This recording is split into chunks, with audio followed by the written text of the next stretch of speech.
அனைத்து வீட்டு உபயோகப் பொருட்களும் மாபெரும் தள்ளுபடி விலையில் வாங்கிடுங்கள்.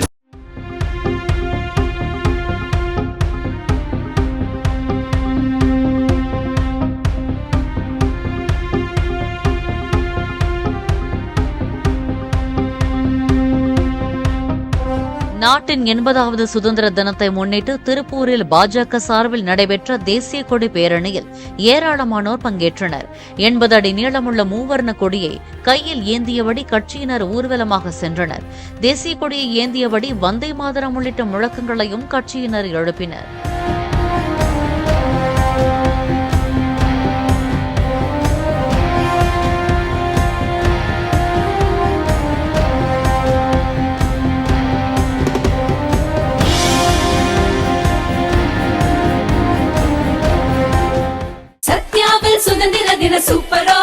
அனைத்து வீட்டு உபயோகப் பொருட்களும் மாபெரும் தள்ளுபடி விலையில் வாங்கிடுங்கள்.